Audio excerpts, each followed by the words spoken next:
रंग लाता है लहू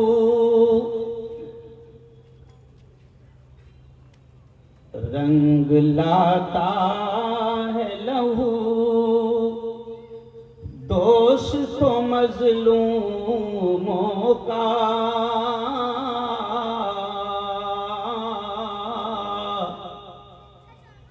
हाल हर हाल में जालिम का बुरा होता है। आप हर दौर की तारीख उठाकर देखें,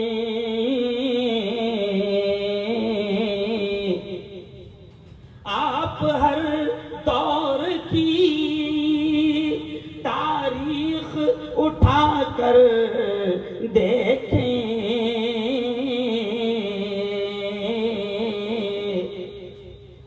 जुल्म जब हद से गुजरता है फना होता है। कह दो जोर से इंशाअल्लाह, पूरा मतलब जोर से बोलो इंशाअल्लाह। जुल्म जब हद से गुजरता है फना होता है।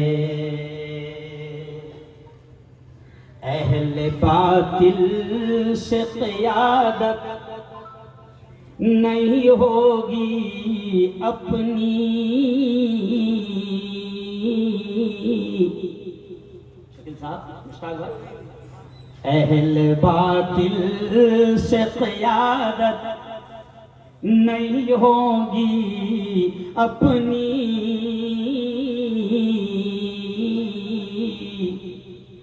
इन किवाड़ों से हिफाजत नहीं होगी अपनी। ख्वाब गफलत से अगर अब भी न जागे हम लोग,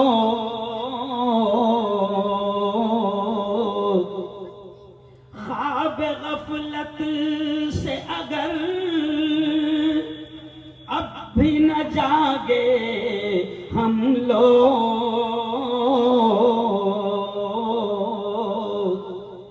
घर तो छोड़ो यहाँ तुरबत नहीं होगी अपनी।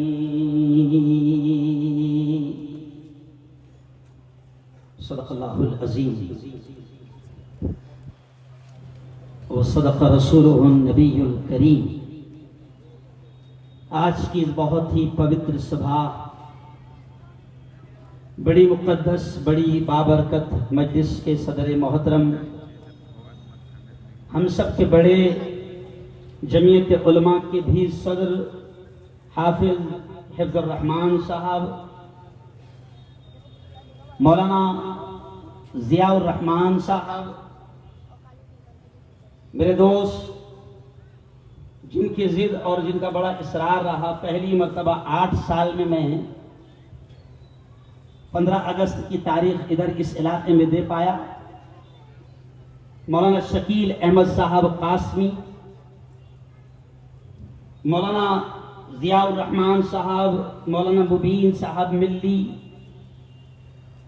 मेरे भाई हाजी शव्वाल अमीन साहब, हाजी मुश्ताक सूफ़ी साहब, हाजी मुख्तार शरीफ, बड़े एक्टिव हमारे बड़े मुतहर्रिक दोस्त जनाब एजाज भाई, और अभी अभी अल्लाह के घर की ज़ियारत करके लौटे हैं मेरे दोस्त, मेरे भाई पापा सर, आरिफ भाई। हो सकता है कि बहुत सारे नाम इस चिट्ठी में रह गए हों, और मैं आपको बताऊं कि आज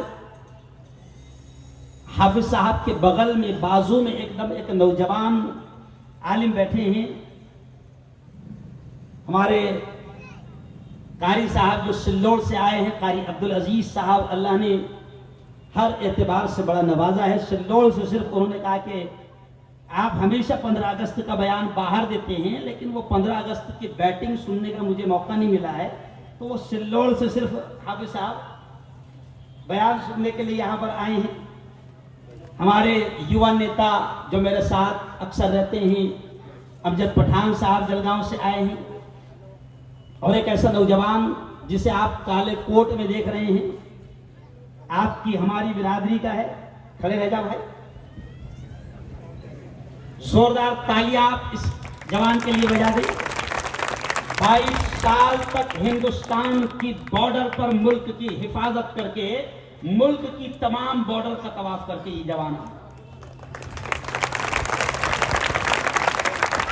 अभी रिटायर हुए हैं, और अब कहते हैं मुफ्ती साहब अब किसी अल्लाह वाले की भी हिफाजत में रहना है, इसलिए मेरे साथ आए हैं। चलिए आइए, वक्त कम है और हम बहुत ज्यादा दास्तान भी नहीं बयान करेंगे, क्योंकि ये दास्तान तो ऐसी है, मैं तो समझता हूं कि अगर जैसे आज जमीयत उलमा का ये प्रोग्राम सजा है तो इसका उन्वान है जंग आजादी में उलमाए हिंद का किरदार। बड़ा प्यारा उन्वान। और मैं समझता हूं शवाल भाई, मोहम्मद शकील साहब, हाफिज साहब के गली गली, नुक्कड़ नुक्कड़ और चौराहों पर, स्कूलों में, जो मस्जिद में मकतब चलते हैं, छोटे छोटे मदरसे चलते हैं, उन तमाम मकातिब और मदारिस में मैं आपसे ये कह रहा हूं कि आने वाली नस्लों को ये तारीख सुनाना बहुत जरूरी है। यहां पर इन्होंने नाम लिखा है मुजाहिदीन आजादी के, मैं आऊंगा इंशाअल्लाह, इस पर आऊंगा। यहां पर नाम लिखा है, मैं समझता हूं कि शायद 50 या 100 उलमा के नाम होंगे, बहुत मुख्तसर। मैं बाद में इस लिस्ट को भी सुनाऊंगा, कम से कम कानों में एक बार पढ़ना तो जरूरी है। मैं यहां से बात शुरू कर रहा हूं कि यार, जैसे जमीयत उलमा ने आज का जो उन्वान रखा है कि जंग आजादी में उलमाए हिंद का किरदार, तो मैं बात यहां से शुरू करूंगा कि अगर मैं जंग आजादी की बात करूं, तहरीक आजादी की बात करूं और आजादी की चढ़वड़ की बात करूं, इस मुल्क को आजादी दिलाने के लिए किन किन ने कुर्बानियां दी है, तो मैं बड़े गर्व के साथ, बड़े फख्र के साथ ये कह सकता हूं कि सफ़े अव्वल में अगर कोई रहे हैं तो वो सिर्फ और सिर्फ उलमाए किराम रहे हैं, कोई नहीं था। मैं आज थोड़ी सी अलग स्टाइल में बैटिंग भी करूंगा, समझ रहे आप? कोई नहीं था। अगर आजादी की तहरीक की, आजादी के मोमेंट की, आजादी की चळवळ की बात करें शवाल भाई, तो मैं बिल्कुल खुलकर यह कहता हूं कि अब बकायदा आप छोटे छोटे मकतब और मदरसों में अपनी इन आने वाली ये छोटे छोटे जो बच्चे बैठे हैं, ये कौम की बेटियां बैठी है, आप मदरसों और मकातिब में बकायदा हमारे उलमा की कुर्बानियां और उनके योगदान को आप बताएं। क्यों? वो इसलिए बताएं कि इस वक्त आप और हम देख रहे हैं कि पूरे मुल्क में ऐसा षड्यंत्र चल रहा है, ऐसी नापाक हरकतें चल रही है, ऐसी नापाक साजिशें चल रही है कि कोई हमारे इन उलमाए किराम का नाम लेने को भी तैयार नहीं। आज लाल किले की फसील पर मुल्क के वजीर आजम ने पूरे मुल्क के भाइयों बहनों, पूरे मुल्क के लोगों से खिताब किया। नहीं समझे भाइयों बहनों? पूरे मुल्क के लोगों से खिताब किया, लेकिन मैंने उनका खिताब शुरू होने से पहले आज के मेरे चैनल पर जब मैं खबरें बता रहा था, तो मैंने उस वक्त ये जुमला कह दिया कि मुझे यकीन है कि मौलाना हिफ्जुर रहमान का नाम पीएम की जबान पर नहीं आएगा, मुझे यकीन है कि मौलाना उबैदुल्लाह सिंधी का नाम उनके जबान पर नहीं आएगा, मुझे यकीन है कि सैयद हुसैन अहमद मदनी का नाम उनके जबान पर नहीं आएगा, मुझे यकीन है कि मौलाना महमूद हसन देवबंदी का नाम उनकी जबान पर नहीं आएगा। ये तमाम उलमाए किराम आप देखें कि एक तरफ हाजी इमदादुल्लाह मुहाजिर मक्की रहमतुल्लाहि अलैहि है, वहीं पर आप देखें कि हजरत मौलाना सैयद अहमद शहीद रहमतुल्लाहि अलैहि है। मैं ये नामों को सुनाऊंगा, लेकिन मैं सिर्फ इशारा कर रहा हूं कि मैंने सुबह ही कहा था कि मुझे यकीन है कि पीएम साहब की जबान पर इतने मुबारक नाम नहीं आएंगे। और फिर जब आखिरी में बयान खत्म हुआ तो मेरा जो यकीन था वो यकीन ही रहा। उनकी जबान पर जाहिर बात है कि इतनी बरकत वाले नाम उनकी जबान पर, अरे बोलो ना यार, क्या मालूम क्यों डरते, इतने मुबारक नाम उनकी जबान पर, अरे बोलो यार, नहीं आए तो फिर हमारी दास्तान को हमको तो बयान करना पड़ेगा ना भाई, क्यों? वरना ऐसा होगा कि हम ही सो गए दास्ता कहते कहते। आओ यार, मैं कुरान और हदीस की रोशनी में इन तमाम चीजों पर भी बात करूंगा, और फिर इस मुल्क को आज हम जश्न मना रहे हैं, जश्न आजादी। क्यों जश्न मना रहे हैं? कि यह मुल्क आजाद हो गया, 1947 में 15 अगस्त को आजाद हो गया। आज हम पूरे मुल्क में जगह जगह आप देखो, मैं समझता हूं कि जगह जगह आपके हाथों में, बच्चों के हाथों में तिरंगा नजर आया। मैंने तो ये भी कमेंट किया था कि आज तक तिरंगे को बेचने का इतना बड़ा कारोबार कभी नहीं हुआ था जो हजरत के दौर में होगा।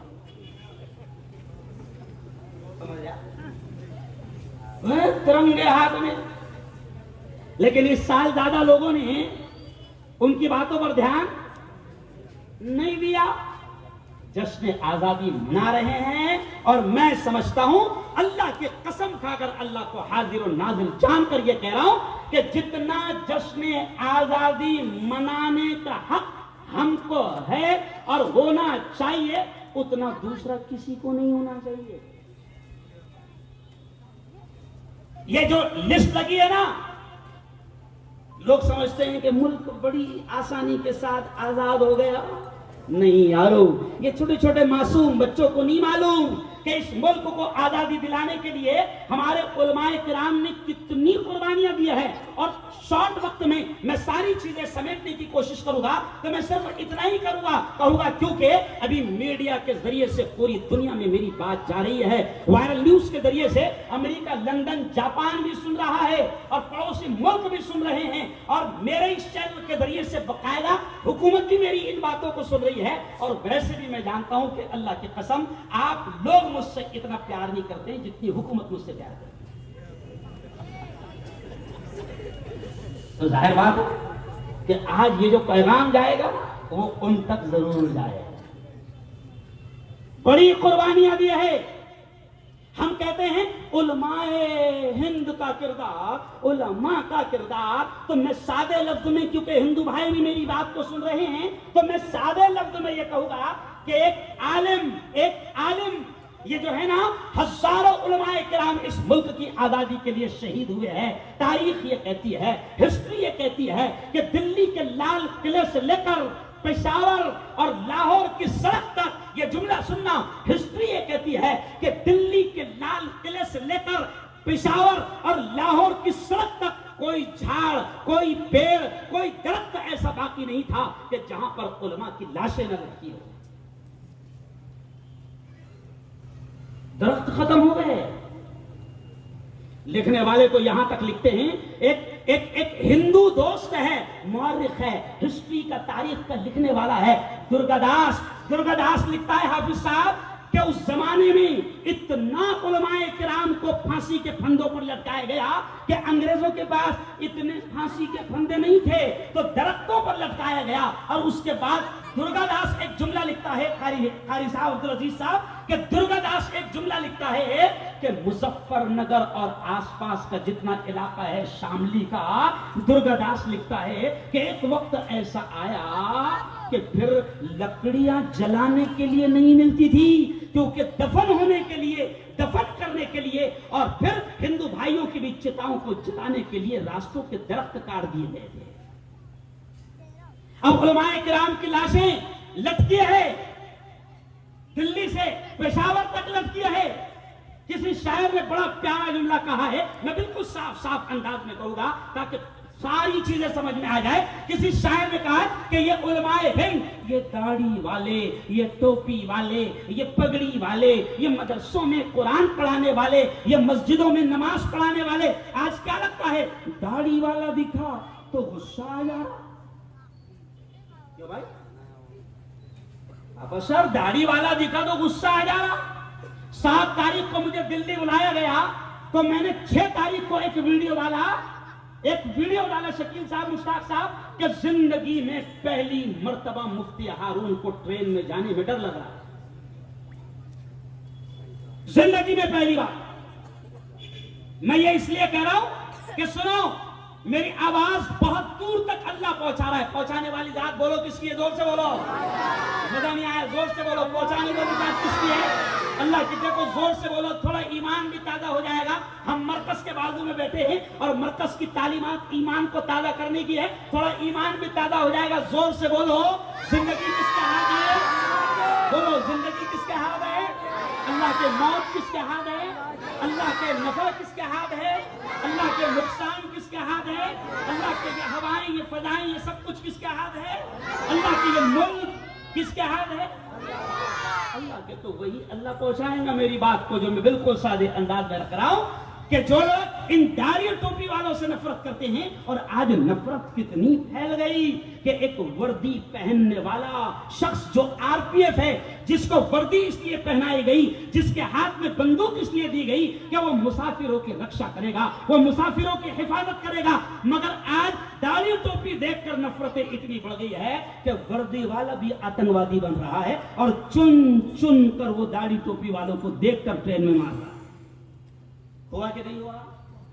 अरे बोलो, हुआ है ना? अब हमारे मुल्क की मीडिया और हमारी लोग बचाने की कोशिश कर रहे हैं कि नहीं, वो चेतन सिंह की दिमागी हालत थोड़ी सी खराब थी। मैंने कहा इतनी खराब थी कि बराबर चुन चुन कर वो दाढ़ी और टोपी वालों को ही मार रहा था। क्यों अमजद भाई? मैं ये जानबूझकर सवाल भाई इसलिए कह रहा हूं कि आज दाढ़ी टोपी वालों को देखकर नफरत होती है। और सुनो यारो, ये दाढ़ी टोपी वाले ही वो है, अब जुमला में पलट रहा हूं, ये दाढ़ी टोपी वाले ही वो है कि इनको देखकर अंग्रेजों को भी नफरत होती थी, और आज अंग्रेजों की औलादों को भी इनको देखकर नफरत होती है। अरे हाँ, तालियां बजाओ, जोर से बजाओ तालियां। क्योंकि हिंदुस्तान की तारीख, जो इस प्यारे मुल्क से मोहब्बत करते हैं, जो इस प्यारे मुल्क से प्यार करते हैं, अगर वो हिंदुस्तान के प्यारे भारत के सच्चे चाहने वाले हैं, तो हिस्ट्री उनके सामने रहनी चाहिए, तारीख उनके सामने रहनी चाहिए। तारीख ये कहती है कि अंग्रेजों को दाढ़ी टोपी वालों से, पगड़ी वालों से नफरत थी, अंग्रेजों को मुल्लाओं से नफरत थी, अंग्रेजों को उलमा से नफरत थी। क्यों? इसलिए कि अंग्रेज बहादुर ने खुद अपनी किताब में लिखे हैं कि हमारा मुकाबला असल हिंदुस्तान में किसी से था तो वो सिर्फ और सिर्फ मुल्लाओं से था। किससे था? मुल्लाओं से था। तो भैया हमको देख के नफरत अंग्रेजों को होती थी, तो जिनका डीएनए में अंग्रेज का होगा डीएनए, उनको हमको देखकर नफरत। क्लियर बात है भैया, ये एकदम खानदेशी बात हो रही है।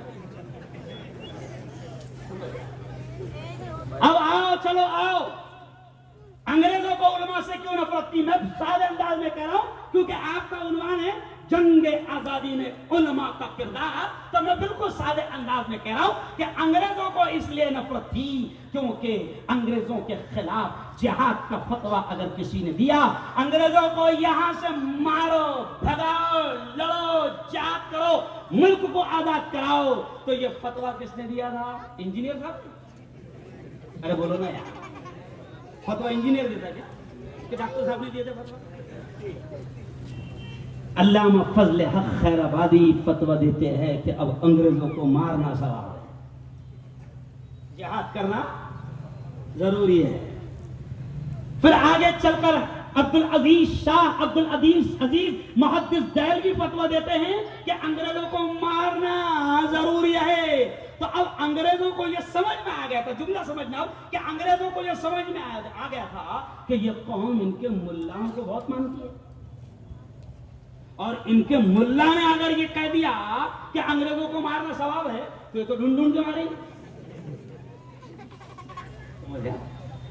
मैं बहुत सादे अंदाज में कह रहा हूं कि उलमाए हिंद का सबसे बड़ा रोल और सबसे बड़ा किरदार सवाल भाई यही रहा है। पापा साहब, उलमा का किरदार मौलाना शकील साहब यही रहा है कि उलमाए किराम ने फतवा दे दिया था कि ये मुल्क अब अंग्रेजों के कब्जे में जा चुका है, और अंग्रेज, नापाक अंग्रेज इस मुल्क पर पूरी तरीके से पंजा गाड़ना चाहते हैं। अंग्रेजों की नापाक नीयत को उलमा ने भाप दिया था, और अल्लामा फजल हक खैराबादी ने फतवा दे दिया था कि अंग्रेजों से अब जिहाद फर्ज हो गया। आगे चलकर शाह मुहद्दिस दहलवी रहमतुल्लाह अलैह ने फतवा दे दिया था कि अंग्रेजों से लड़ाई फर्ज हो गई है, तो अंग्रेजों को सबसे ज्यादा दुश्मनी थी सिर्फ और सिर्फ उलमा से।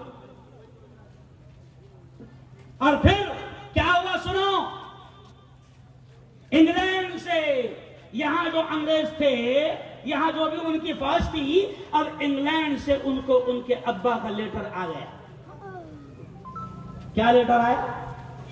कि उलमा को जहां देखो लटका दो, उलमा को जहां देखो लटका दो।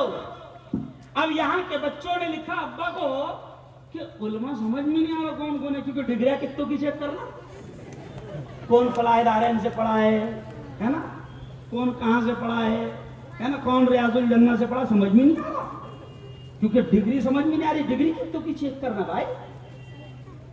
क्यों? देवबंद से कौन पढ़ा समझ में नहीं आ रहा, मौलवी कौन है, मुफ्ती कौन है, आलिम कौन है समझ में नहीं आ रहा। तो सुनो जुमला, अब अंग्रेजों के अब्बा ने वहां से लिख दिया कि नहीं पहचान में आ रहा, आलिम कौन है नहीं पहचान में आ रहा, मुल्ला कौन है, मौलाना कौन है। तो अंग्रेज के अब्बा ने लिख दिया कि जो भी दाढ़ी टोपी वाला दिखेंगे रखता क्या करो, दाढ़ी टोपी वाला दिखा लटका दो, मौलाना जैसा दिखा लटका दो। इसलिए चेतन सिंह में भी अंग्रेजों का डीएनए था, इसलिए उसने भी क्या देखे मारा, अरे बोलो ना, दाढ़ी टोपी। मैं इसलिए ये कह रहा हूं कि उलमाए किराम ने कुर्बानियां दी है।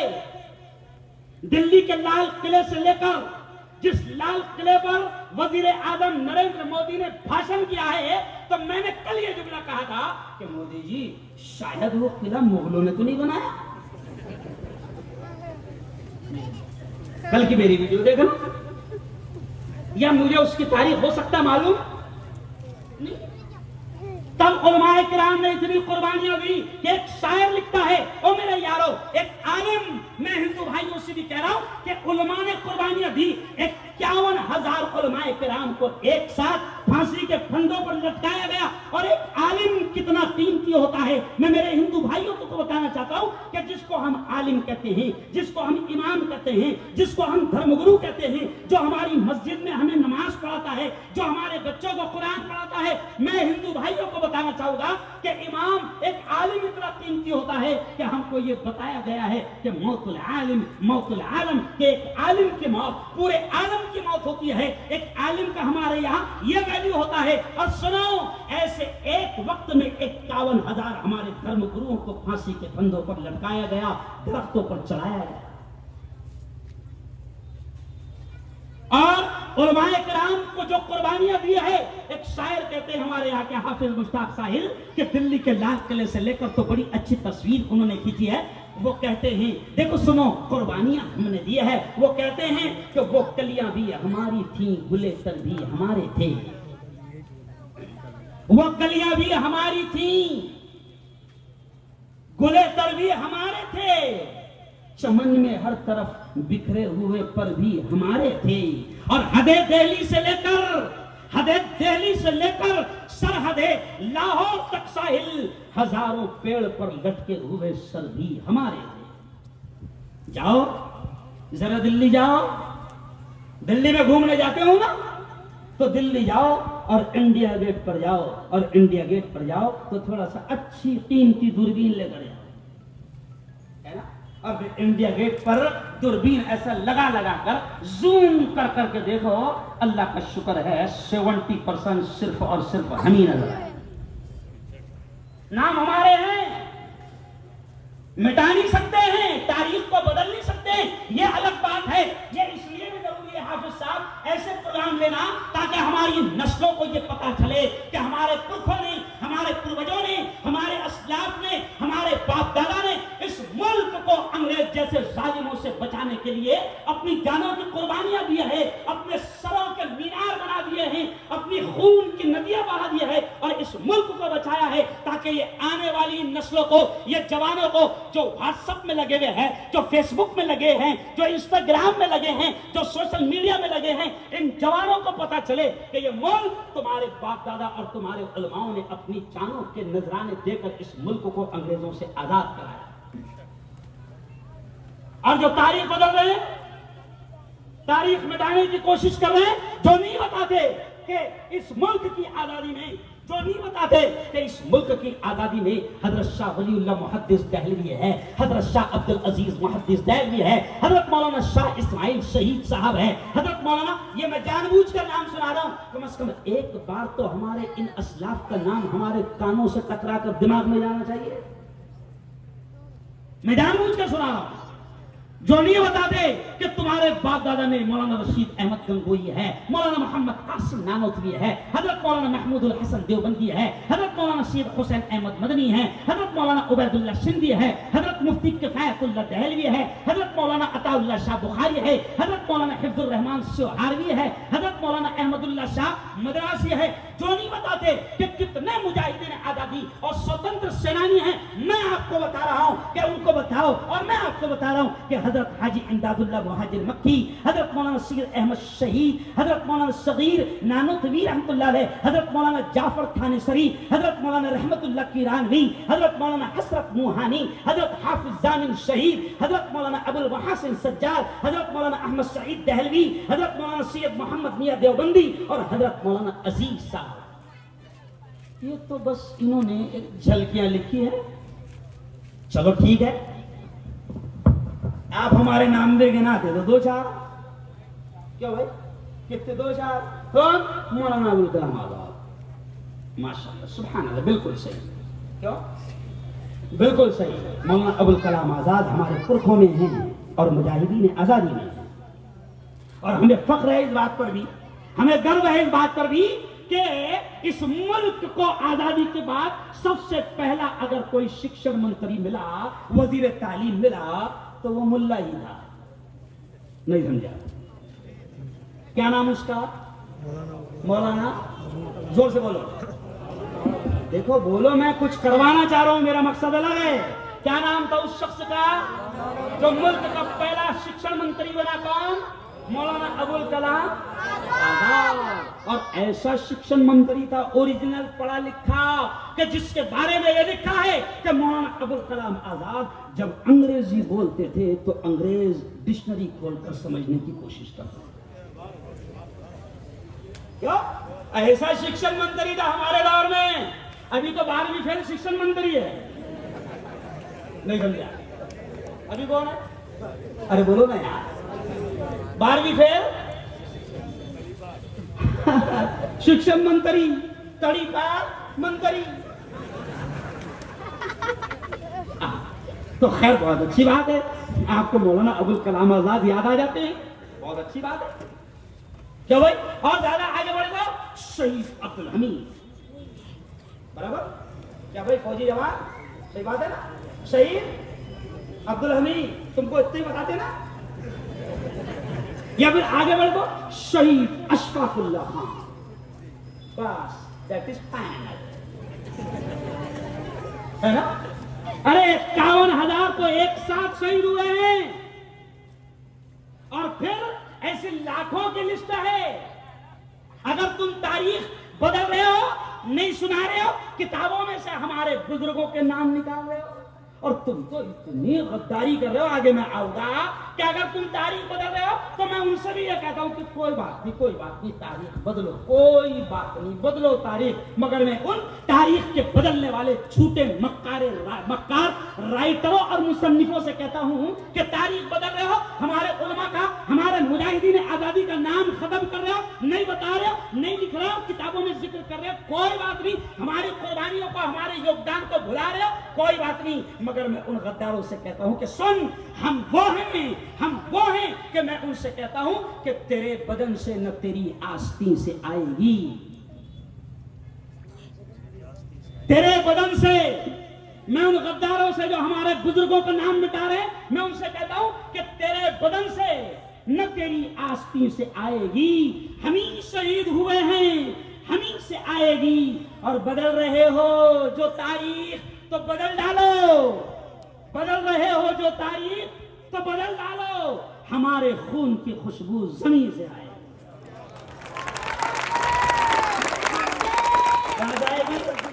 हमारे जोर से बोलना, हमारे खून की खुशबू, बोलो जोर से, हमारे खून की खुशबू जमीन से आए।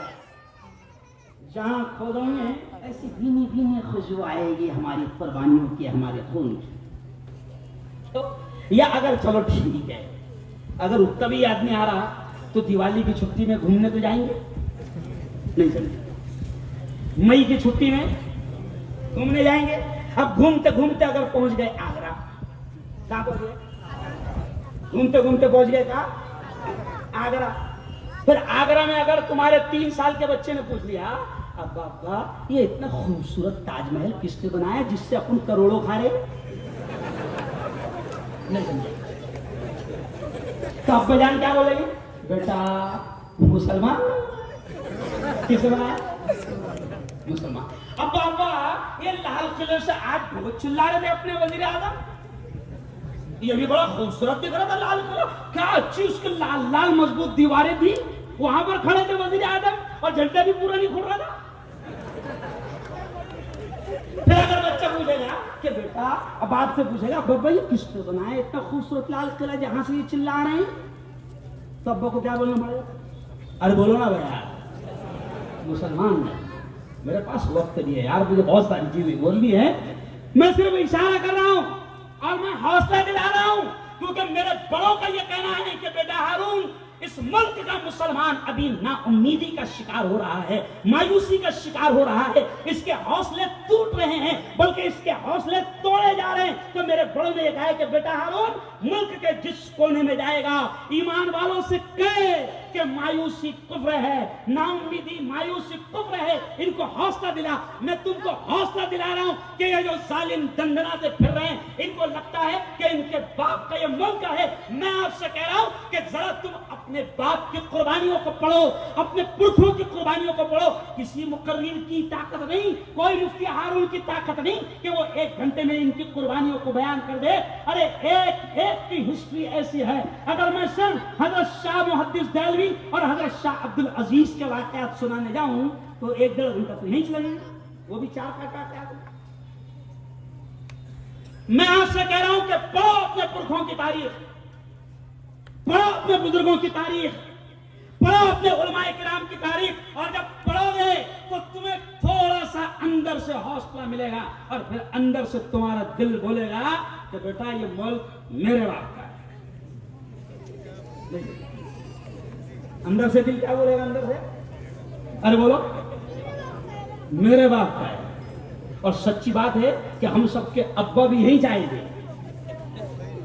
अरे हजरत आदम कहाँ आए थे, अरे बोलो ना यार जोर से, हिंदुस्तान आए थे। अम्मा जान में कहा आई थी, कहीं भी आए मुलाकात हुई, अब्बा भी यहीं आए थे। क्यों, तो ये मेरे बाप का मुल्क है। और कभी कभी मेरे हिंदू दोस्त मुझसे पूछते हैं यार मुफ्ती साहब, मैंने एक डायलॉग एक मरतबा एक जगह बयान में कह दिया कि सुनो मुसलमानों, ये मुल्क हमारे बाप का है, हमारे बाप दादाओं ने, हमारे पुरखों ने, हमारे पूर्वजों ने कुर्बानियां दी है। तो मैं एक जुमला कहता हूं अपने बड़ों का, मौलाना मदनी कहते हैं कि हम इस मुल्क के हिस्सेदार है, किराएदार। अरे बोलो नहीं है, हिस्सेदार है। आप क्यों हिस्सेदार है, ये जुमला सुन लो, क्यों हिस्सेदार है कि मैं कहता हूं कि इस मुल्क के खातिर हमारे बाप दादा ने, मुसलमानों ने जितना खून बहाया है दूसरी कौमों ने उतना पसीना भी नहीं बहाया। ये सच्ची है बोला, पसीना भी नहीं बहाया। तो अब कभी कभी मेरे हिंदू दोस्त मुझसे कहते यार मुफ्ती साहब यार तुम ये ऐसा बोलते हो, ऐसा क्यों बोलते हो। मैंने कहा भाई देख, लड़ाई शुरू भी हमने करे थे, एकदम सादा सिंपल समझा रहा हूं मैं। बोले ऐसा तो सबने लड़े थे ना, बिल्कुल हाँ सबने लड़ते, आगे वो सबका भी बताऊं मैं कहां से मिले थे, कहां से मिल गए थे, वो भी हल्का सा इशारा में करूंगा। लेकिन लड़ाई हमने शुरू करे थे और 100-150 साल तक अकेले हम और हमारे आबा अजदाद, हमारे पुरख 150 साल तक तने तनहा अकेले लड़ते रहे।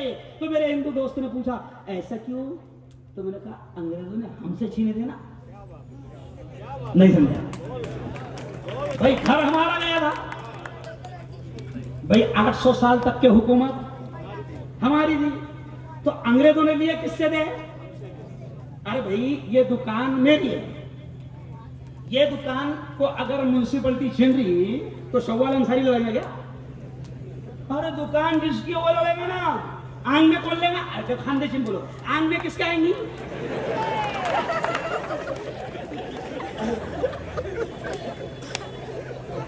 तो 800 साल तक के मुल्क हमारा था।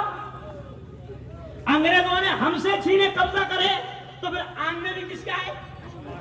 अरे बोलो नहीं। अरे अभी मुहर्रम गया ना, आंग में आने का महीना। मैंने देखा हमारे यहाँ, हमारे यहाँ एक बाड़ा है जहाँ पर शराब वगैरह बिकती है। तो चलो मुसलमानों के आंग में नहीं आ रहा, अब वो शराब बेचते हैं। हमारे हिंदू दोस्त है, वो पूरे लोग को शराब बेचते हैं, तब उन्होंने भी बिठा लिया सवारी और उनके आंग में आ गए। तो मेरे से खुद एक ने पूछा, मुफ्ती साहब ये बाबा इनके आंग में आ रही है? मतलब अगर वो बाबा रहते तो मेरे आंग में आते। नहीं समझे? अगर बाबा रहते पाक साहब तो आएंगे किससे आंग में? पाक आदमी के आंग में आएंगे। वो बेवड़े के आंग में क्यों आ रहे? तो खैर वो आंग में से आ रहा। ये बात तो मैं हिंदू भाइयों से कहता हूं कि 150 साल तक के तने तनहा हम लड़ते रहे, क्योंकि अंग्रेजों ने मुल्क हमसे छीना था। तो ज्यादा लगती थी हमको, हम लड़ते रहे, कुर्बानियां दे, मैं शोर में कह रहा हूं क्योंकि सबको सुनाई नहीं सकता। सारे लड़ते रहे, कुर्बानियां देते रहे, फिर आखिर में हमारे बुजुर्गों ने, जिनमें नाम आता है जमीयत उलमाए हिंद का, जोर से तालियां बजाओ।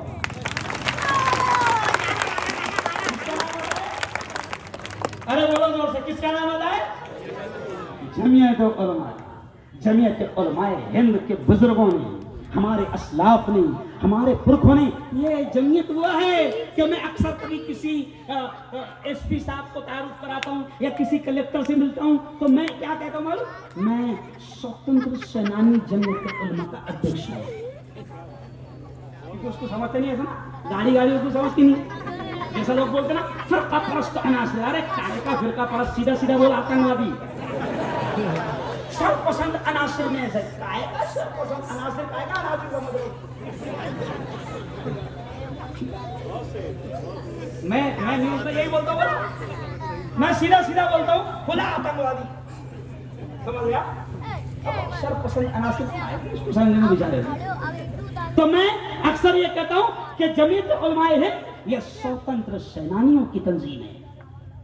जमीयत उलमाए हिंद ने सुना, जमीयत उलमाए हिंद ने जब अंग्रेजों ने कब्जा किया, उस वक्त भी इस मुल्क को जालिम अंग्रेजों से बचाने का काम जमीयत उलमाए हिंद ने शुरू किया। और जमीयत उलमाए हिंद के हमारे पुरख इतने दूरबीन वाली नजर वाले थे और इतनी दूर रस अकल वाले थे कि जमीयत उलमाए हिंद के हमारे बुजुर्गों ने ये कहा कि अब ऐसा नहीं होगा, अब ये होगा कि अब हिंदू मुस्लिम सब एक साथ मिलकर अंग्रेजों का मुकाबला करेंगे।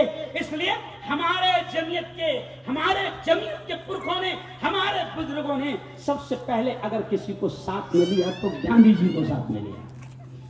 और सुन लो ये भी हिस्ट्री, गांधी जी को महात्मा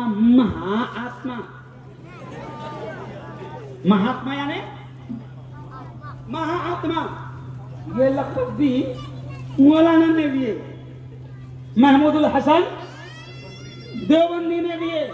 और फिर आगे सुनो, राष्ट्रपिता ये लक़ब भी किसने दिए? मौलाना ने दिए, फजले हक खैराबादी। और आगे सुन लो, अभी एक टोपी मशहूर है, गांधी टोपी, मालूम है?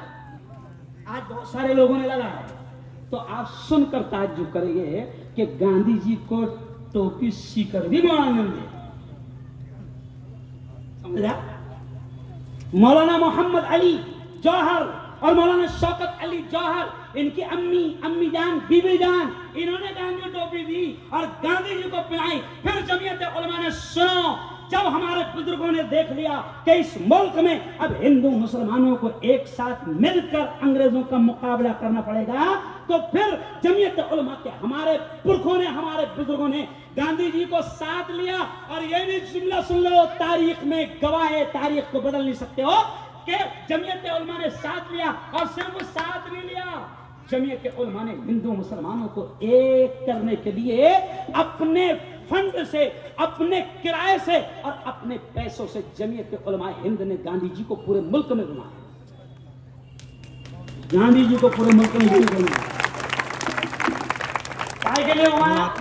अरे बोलो ना, जमीयत उलमा ने हिंदू भाइयों को बताया कि तुम्हारी तरफ से ये गांधी जी लीडर है, और हमें जमीयत उलमा ने, जैसे आज जब मुल्क में नफरतें फैल गई है, तो आपने देखा होगा कि 2014 के बाद, शवाल भाई, हाफिज साहब, 2014 के बाद जमीयत उलमा हिंद ने, हजरत मौलाना अरशद मदनी ने कौमी यकजहती, राष्ट्रीय एकता के लिए मौलाना अरशद मदनी ने, जमीयत उलमा ने करोड़ों रुपए खर्च की ताकि मुल्क में अमन, एकता और शांति का माहौल बनाया जाए। तो उस वक्त भी जमीयत उलमा ने गांधी जी को अपने किराए से घुमाया। मौलाना शकील साहब बस का भाड़ा पुण्य दे दे, समझा मुश्ताक साहब, बस का भाड़ा अपुण्य दिए, पूरे मुल्क में घुमाए और हिंदू मुस्लिम एकता का माहौल बनाए। अच्छा क्यों एकता का माहौल बनाना पड़ा? इसलिए कि हमारे बुजुर्गों ने, अल्लाह ने बड़ा इल्म दिया था, हमारे बुजुर्गों ने देख लिया कि अब ये नापाक अंग्रेज ये अलग अलग करके मार रहे, कैसे मार रहे? अलग अलग करके मार रहे, डिवाइड एंड रोल, लड़ाओ और राज करो वाली पॉलिसी इख्तियार कर रहे हैं। हमारे बुजुर्गों ने भांप लिया, तो हमारे बुजुर्गों ने क्या किया कि फिर सबसे पहले फैसला यह किया कि हिंदू मुसलमानों को ये अलग अलग करके, हमको अलग अलग करके मार रहे हैं, डिवाइड कर रहे हैं, तकसीम कर रहे हैं। तो सबसे पहले हमारे बुजुर्गों ने राष्ट्रीय एकता का काम किया, हिंदू मुसलमानों को मिलाया, और हिंदू मुसलमानों को मिलाने के बाद उनके दिमाग में डाला कि अब हम सब मिलकर एक साथ अंग्रेजों से लड़ेंगे। और फिर खुदा का शुक्र है कि फिर 15 अगस्त 1947 को अल्लाह ने एकता की दौलत का नतीजा यह दिखाया कि फिर 15 अगस्त 1947 को अल्लाह ने इस मुल्क को आजादी दिलाई। और कहते हैं सुना है, मैंने भी, हो सकता है आपने भी सुना होगा कि जिस दिन आजादी मिली, जिस महीने में आजादी मिली, वो भी कौन सा था? जोर से बोलो, अरे बोलो ना, रमजान था। और दिन भी कौन सा था? अरे बोलो, जुम्मा का था, है ना? तो इसकी भी बरकतें, काई की बरकतें, अरे समझ रहे हो, काई की बरकतें, इसकी भी बरकतें हैं रमजान मुबारक की। तो अब हमारे पुरखों ने उस वक्त एकता का माहौल बनाया, क्यों? और अंग्रेजों को मालूम था कि अंग्रेज लड़ा रहे हैं। और आज भी मैं आपको बता रहा हूं, कि आज भी जो नापाक चाल उस वक्त अंग्रेजों ने हिंदू मुसलमानों को लड़ाओ और राज करो वाली खेली थी, तो आज भी वो गोरे अंग्रेजों ने ये चाल खेली थी, और अब काले अंग्रेज यही चाल खेल रहे हैं। फर्क कुछ नहीं है। वो क्या थे? जोर से बोलो, वो क्या थे? गोरे अंग्रेज। और अभी क्या है? अच्छा, कौन सी चाल खेल रहे हैं? वही अंग्रेजों वाली चाल।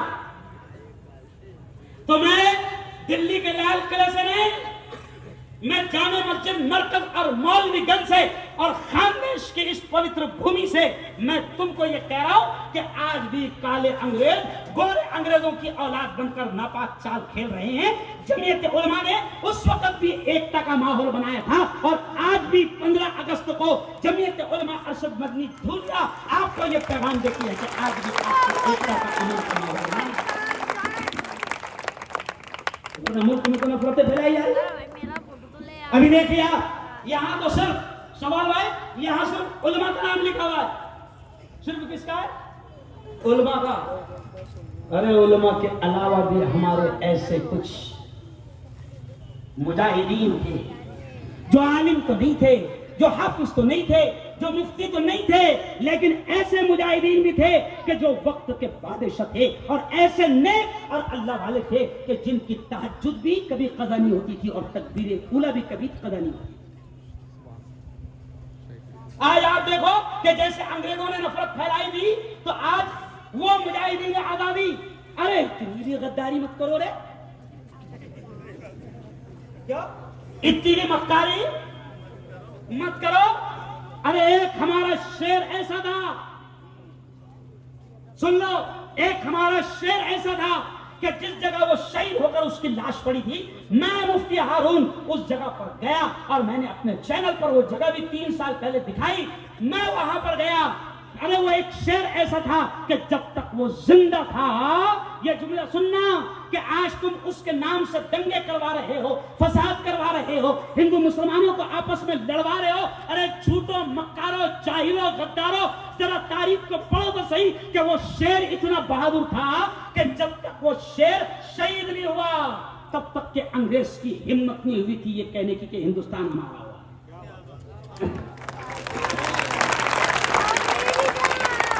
और वो शेर ऐसा था कि जिस दिन वो शहीद हुआ और शहीद होने के बाद भी अंग्रेज उसकी लाश के करीब आए, लेकिन उस शेर का दबदबा इतना खतरनाक था कि लाश के पास आधा घंटा हो गया फिर भी हाथ लगाने को डर रहे, उठ तो नहीं आई ना।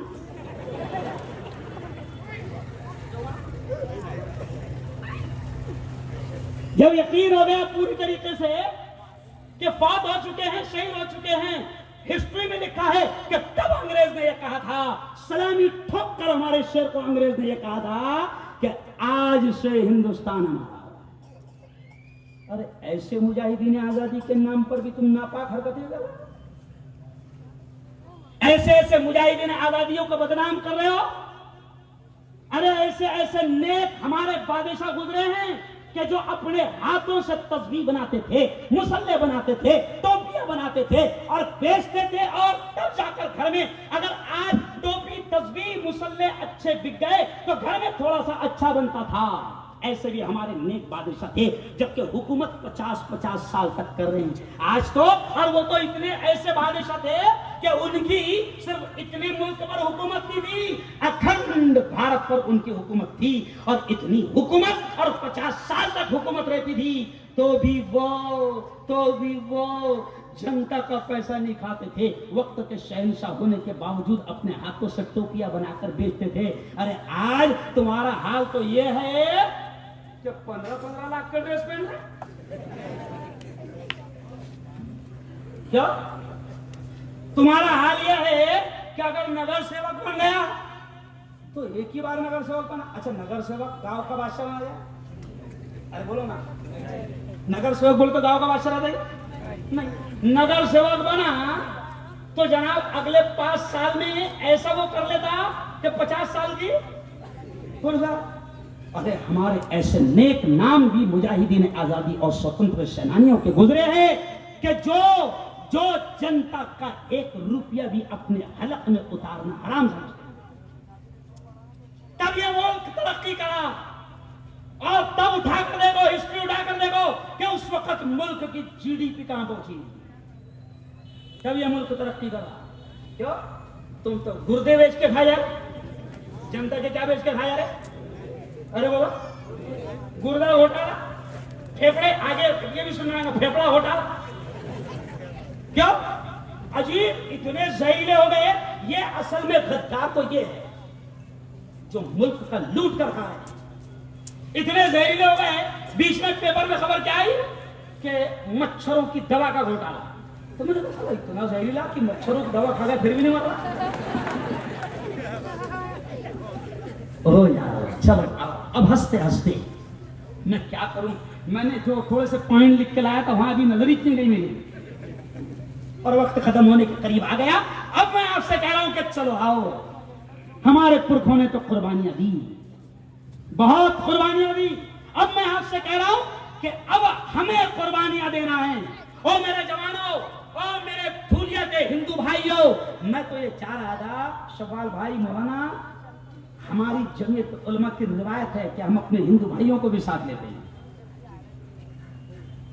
आज इस स्टेज पर और मजमे में हिंदू भाई भी होते तो मैं उनके सामने भी ये बात कहता कि ओ मेरे हिंदू भाइयों, ओ मेरे हिंदू युवाओं, ओ मेरी हिंदू बहनों, ओ मेरे मुसलमान युवाओं, ओ मेरे मुसलमान जवानों, चलो आओ। तुम्हारे पुरखों ने बड़े जालिमों से, गोरे कातिलों से इस मुल्क को आजाद करवाया था। अब ये वक्त फिर तुम्हारी कुर्बानी मांग रहा है, फिर ये देश तुम्हारी कुर्बानी मांग रहा है, फिर तुम्हें इस देश को आजादी दिलानी है ना? अब कोई मीडिया वाला बोला, अरे बाप रे, मुल्ला ने बोला था आजादी दिलाना, क्यों? बहुत जल्दी बदलते हुए बात को समझा? बड़ी नालायक कौन होती है।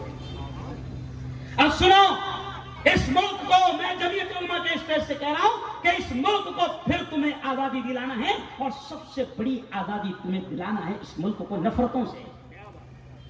नफरतों से तुम्हें आजादी दिलाना है। जमीयत उलमा हमेशा हिंदू मुस्लिम एकता और अमन और शांति का पैगाम देती आई है और देती रहेगी। जब हमारे अपने भी हमको कोसते हैं, कब तक लगाएंगे एकता एकता,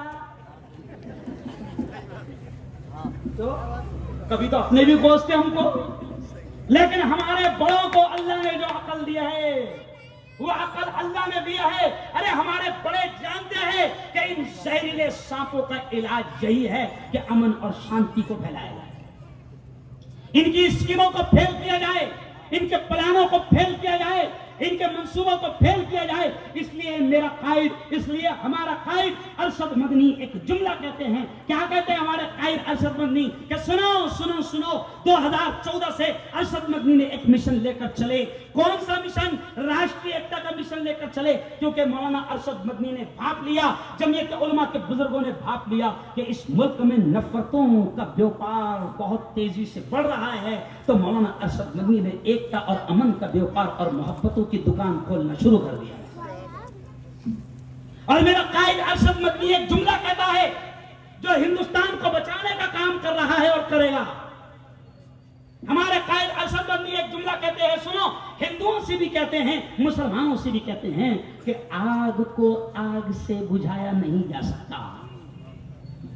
क्या कहते हैं हमारे कायद? आग को आग से बुझाया नहीं जा सकता। आग को बुझाने के लिए काय की जरूरत पड़ती है? पेट्रोल। पेट्रोल डालना पड़ता ना आपको बुझाने के लिए, पानी की जरूरत। तो हमारे कायद कहते हैं कि आग को आग से बुझाया नहीं जा सकता। आग को बुझाने के लिए आपको अमन प्यार की बारिश बरसानी पड़ेगी। और खुदा का शुक्र है कि बहुत मर्तबा मुसलमानों के अमन और एकता और प्यार और मोहब्बत की वजह से अल्लाह ने बड़े बड़े दंगे और फसादात से मुल्क की हिफाजत की है।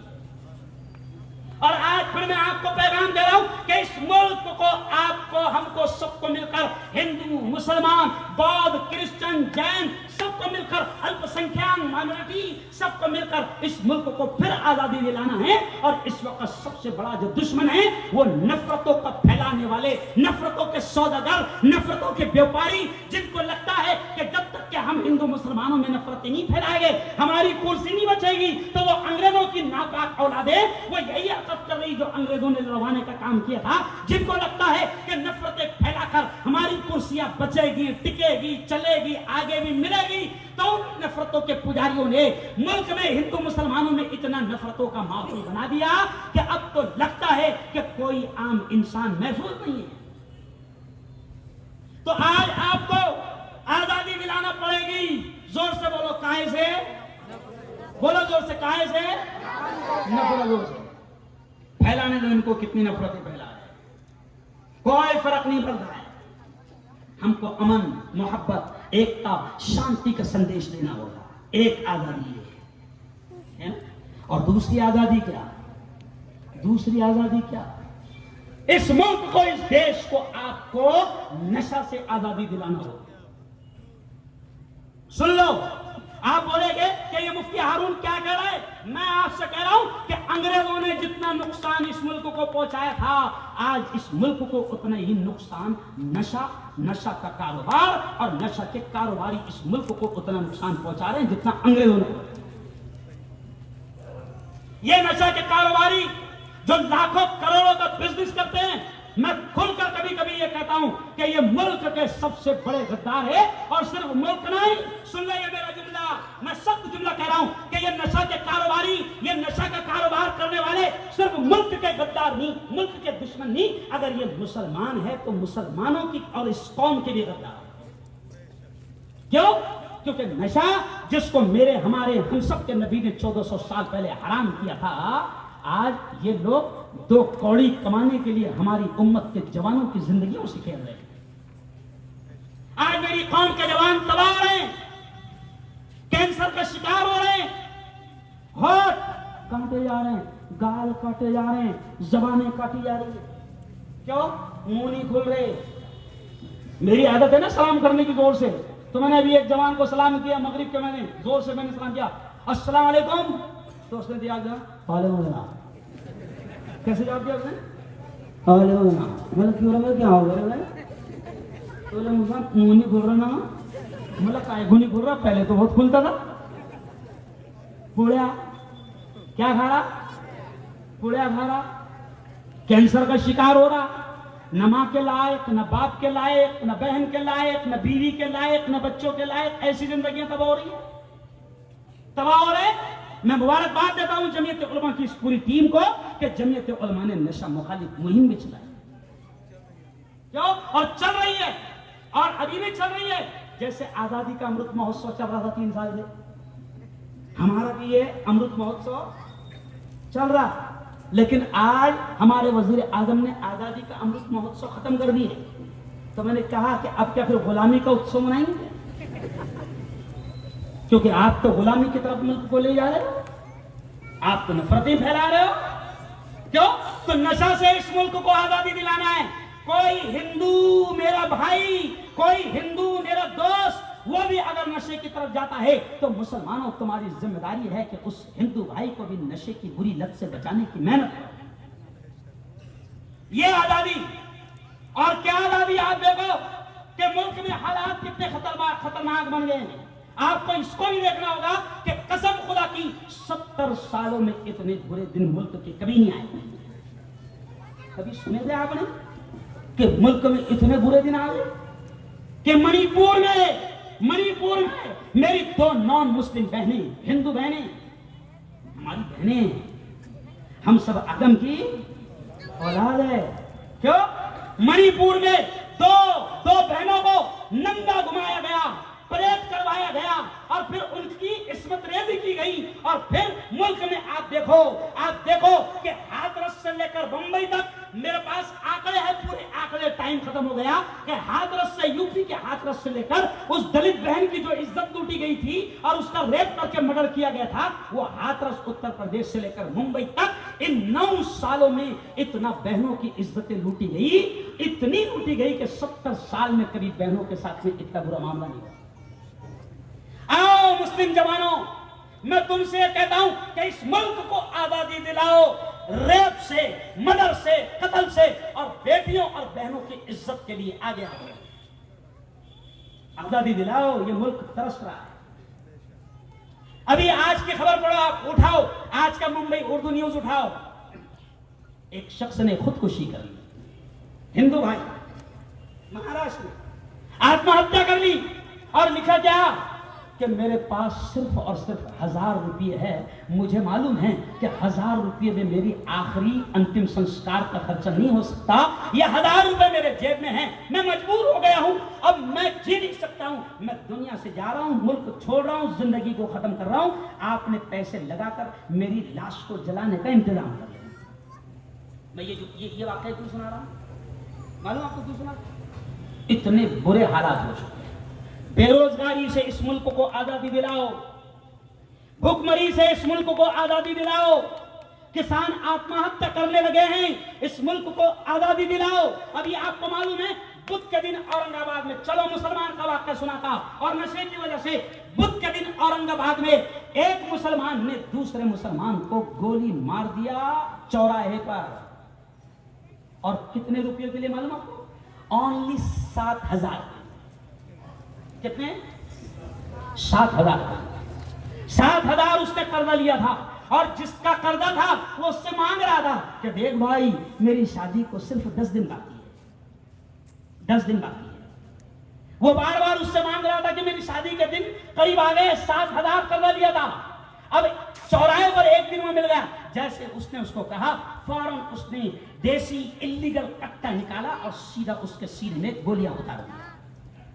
मरने वाला भी मुसलमान और मारने वाला भी मुसलमान। और कितने के लिए? अरे बोलो ना, 7000। मैं आपसे कह रहा हूं कि खुदा के वास्ते इस मुल्क को भी बचाओ। और आखिरी जुमले मुझे बयान समेट लेना है, इसलिए मेरे वक्त तयशुदा वक्त में कि आखिरी जुमले में कह रहा हूं कि इस मुल्क को भुखमरी से आजादी दिलाओ, इस मुल्क को बेरोजगारी से आजादी दिलाओ, इस मुल्क को रेप, मर्डर और कत्ल से आजादी दिलाओ, इस मुल्क को जिहालत से आजादी दिलाओ, इस मुल्क को नफरतों से आजादी दिलाओ। आज नफरतें इतनी फैल गई है कि हद हो गई है। और कमाल की बेशर्मी, कसम खुदा की खाकर कह रहा हूं कि 70 सालों में इतना बेशर्म जिम्मेदार भी किसी को नहीं देखा गया कि 3.5 महीने तक के मणिपुर जलता रहा, 3.5 महीने तक के मणिपुर जलता रहा। औरतों की इज्जतें लूटी जाती रही, महिलाओं की इज्जतें लूटी जाती रही, लेकिन 3.5 महीने में इस शख्स ने मुंह तक नहीं बोला। तो ऐसे लोगों से भी इस मुल्क को बचाना है, ऐसे लोगों से बचाना। अब आप देखें कि नूह और मेवात में क्या हुआ। नूह और मेवात, हाफिज साहब, इन स्टोजों से बकायदा ये बात जाना भी बहुत जरूरी है, और ये हमारा हक है। हम फतरे फेंकने की तालीम नहीं ले रहे, नहीं समझा? यह हक है, और जमीयत उलमा हमेशा मुल्क और मुल्क वासियों के लिए लड़ती रही है। नूह और मेवात में आप देखें कि किस तरीके से बेकसूरों को मारा गया। एक मेरा जवान, ये जुमला सुन लेना, एक 19 साल का जवान हाफिज कुरान जो मस्जिद में नमाज पढ़ाता था, और मस्जिद में नमाज पढ़ाने के लिए उसे मस्जिद में नौकरी करने के लिए नमाज पढ़ाने के लिए आया था। 6-7 महीने हुए थे, बिहार से आया था, गरीब घराने का बच्चा, 19 साल का नौजवान इमाम हाफिज साहब। आप देखें कि किस तरीके से आतंकवादियों ने मस्जिद में घुसकर आग लगाई और इमाम हाफिज साहब के टुकड़े टुकड़े किया, इतना वार किया कि वो आदमी दम जगह पर दम तोड़ गया। क्या हो रहा है इस मुल्क में? आज जश्न आजादी ऐसे नहीं मनेगा, जश्न आजादी ऐसे नहीं मनेगा। और चलो, मैंने तो खुशियों के साथ में अपने बुजुर्गों की कुर्बानी आपको बयान किया। अब मैं आपसे कहता हूं कि बताओ ना, किस मुंह से हम आजादी का जश्न मनाएं? हमारी बहनों की इज्जतें लूटी जा रही है, कैसे हम जश्न मनाएं? मस्जिदों में हमारे इमाम को कत्ल किया जा रहा है, कैसे हम जश्न मनाएं? अल्लाह के घरों को आग लगाई जा रही है, कैसे हम जश्न मनाएं? क्यों? बुलडोजर, बिल्कुल आतंकवादी बुलडोजर चल रहे हैं। मेरी खबर में मैं क्या कहता हूं? आतंकवादी बुलडोजर। क्यों? कोई तहकीक नहीं, कोई अदालत का एहतराम नहीं। अदालतों का एहतराम खत्म हो रहा है, जजों का एहतराम खत्म हो रहा है। अब अगर जज कोई उनके खिलाफ फैसला दे ले तो सोशल मीडिया पर उस जज को ट्रोल किया जाता है, उसके खिलाफ लिखा जाता है, मुहिम चलाई जाती है। क्या चल रहा है इस मुल्क में? तो अगर, ये तो मैं इसलिए कह रहा हूं कि अगर ऐसे ही रहा तो ये मुल्क अंग्रेजों से भी पूरे दौर में चले जाए। तो जश्न आजादी का सही हक क्या है कि जब अंग्रेजों से बचाना था, हमारे पुरखों ने मिलकर अंग्रेजों से बचाए। क्यों? और अब काय से बचाना? ये तमाम चीजों से जो मैंने बयान किया, इन तमाम चीजों से मुल्क को बचाना, ये है आजादी। और आजादी की जंग हमें लड़नी पड़ेगी। क्यों भाई? इकबाल रहमतुल्लाह अलैह ने कहा था, सारे जहां से अच्छा, अरे बोलो, हाँ, इकबाल ने क्या कहा था? सारे जहां से अच्छा हिंदुस्तान हमारा, हमारा सारे जहां से अच्छा। हम बुलबुले हैं इसकी, ये गुलसितां हमारा, हमारा सारे जहां से अच्छा।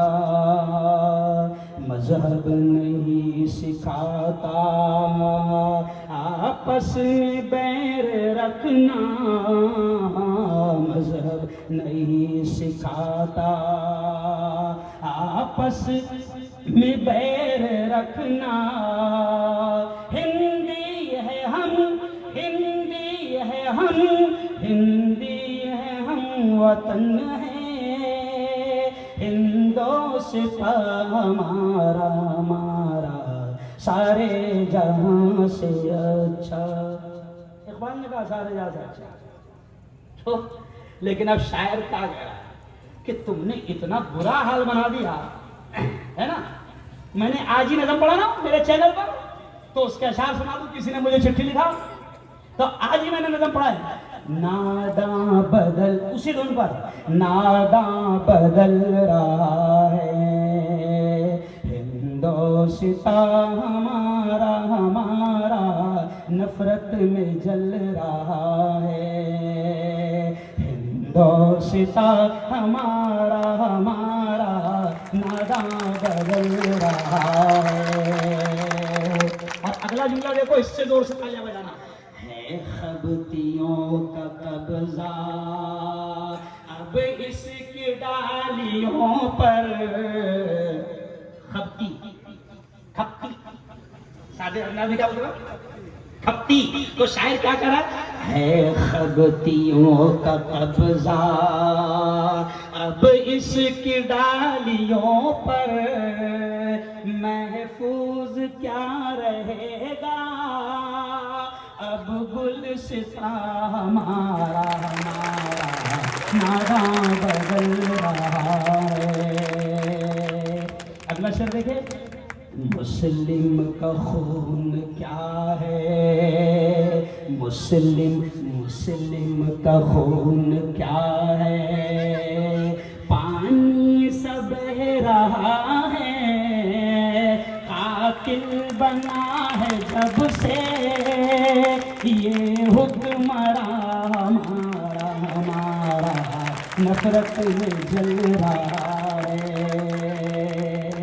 अगला शेर देखिए, वक्त कम है इसलिए, इंसान से है नफरत, जब पढ़ा अरे साहब, इंसान से है नफरत और जानवर से उल्फत, इंसान से है नफरत और जानवर से उल्फत, कैसी समझ का यारो है बाग़बां हमारा हमारा नादा बदल रहा है। और अब देखिए आखिरी शेर, कैसे कहें हम इसको सारे जहां से अच्छा, कैसे कहें हम इसको सारे जहां से अच्छा, सूरत बदल दिया है ये रहनुमा हमारा हमारा नफरत में जल रहा है। और आखिरी शेर देखें, नफरत के दाइयों से कह दे ये कोई जाकर, नफरत के दाइयों से, 5 मिनट देखें, नफरत के दाइयों से कह दे ये कोई जाकर, आसान नहीं मिटाना नामो निशान हमारा हमारा नफरत में जल रहा है। खैर कोई बात नहीं। अब आखिरी जुमला सुन लो। अब आप सोच रहे होंगे कि मैंने जो खुतबा पढ़ा तो पहले आयतल कुर्सी की पढ़ा, तो सवाल भाई सोच रहे होंगे बाबा जा रहे किधर, कुरान का आजादी का, और ये पढ़ रहे फातिहा, ये पढ़ रहे फातिहा।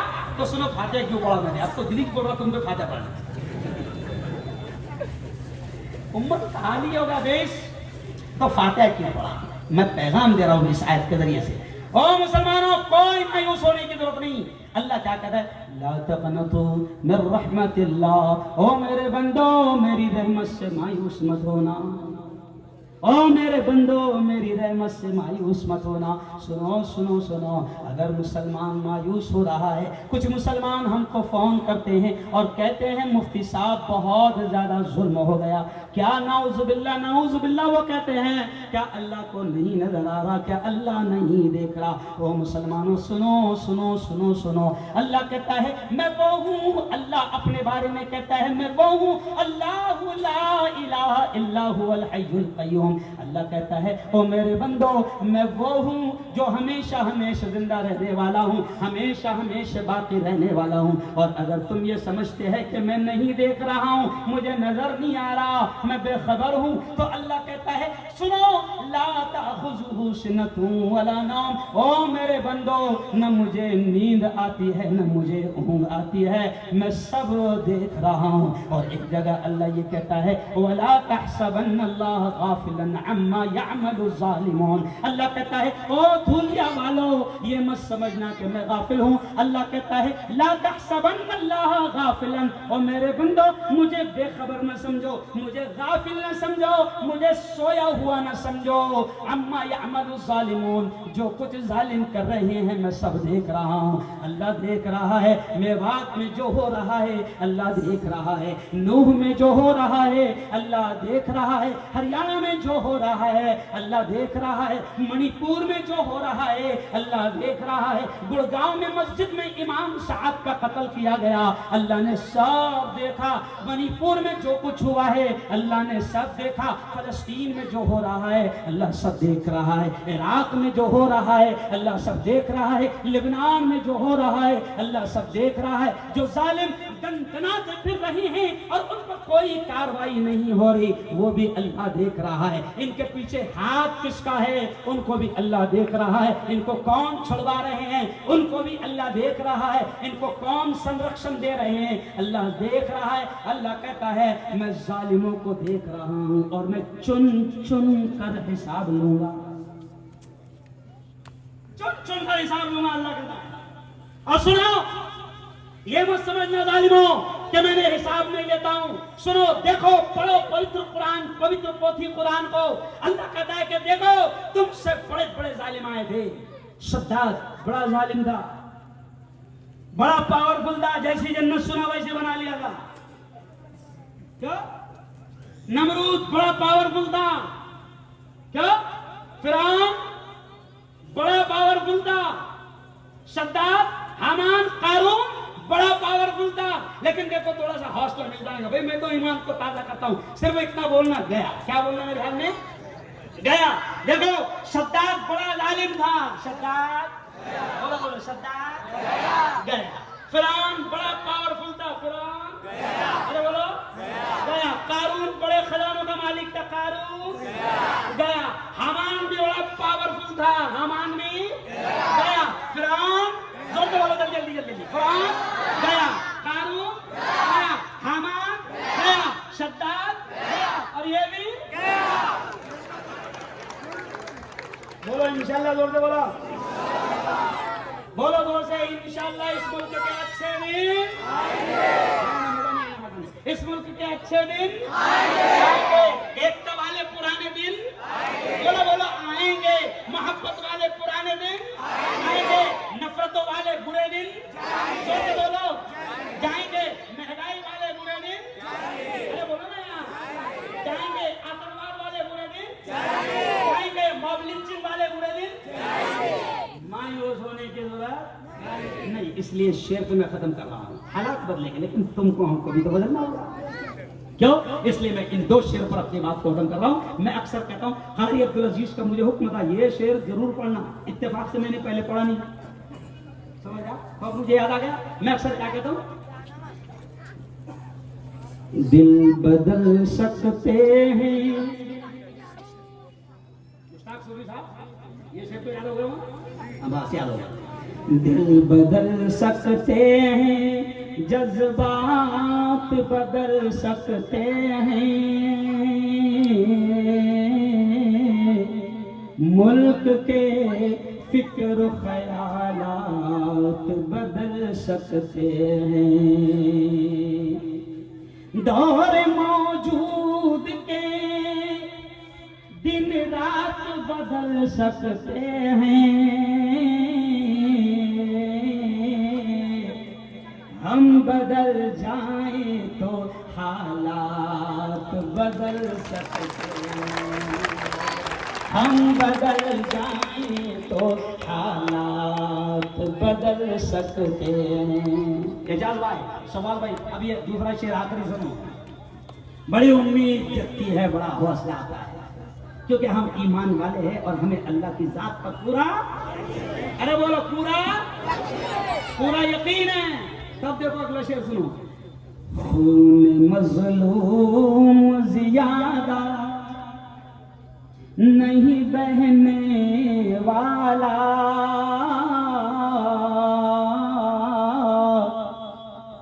अभी दिल्ली में जो 7 अगस्त को मुझे बुलाया गया था, हरियाणा और मेवात पर मैंने खुलकर बोला, तो उस वक्त किसी मीडिया वाले ने बदमाशी की तो मेरा यही शेर लगाया, तोड़कर लगाया।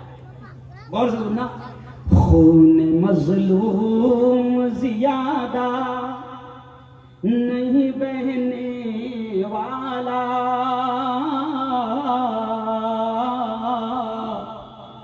जुल्म का दौर ज्यादा नहीं रहने वाला। तो इंशाल्लाह जुल्म का दौर ज्यादा नहीं रहने वाला। क्यों? इन अंधेरों का जिगर, इन अंधेरों का जिगर चीर के नूर आएगा, तू है फिरौन तो मूसा भी जरूर आएगा। बल्कि अब जो जुमला मैं कह रहा हूं सुन लो अगला जुमला।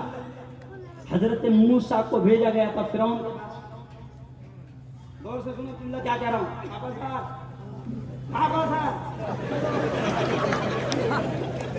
कि फिरौन मूसा को फिरौन के पास भेजा गया। तो अब उस वक्त मूसा बड़ा जालिम था, तो फिरौन ने क्या कहा था सुनो। जब फिरौन डराता था, धमकाता था, ऐसा करूंगा वैसा करूंगा, हाथ काट दूंगा, पाँव काट दूंगा कुरान में। तो फिरौन के पास बात करने के लिए जब मूसा को अल्लाह ने चुना, तो हजरत मूसा ने अल्लाह से कहा, अल्लाह मियां मेरा भाई हारून बहुत जबरदस्त बोलता नहीं, मेरा भाई हारून डेरिंग बोलता, डरता नहीं बोलना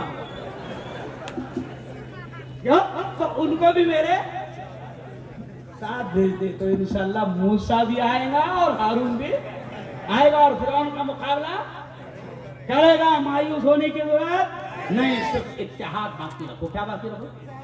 क्या रखो? इत्तेहाद।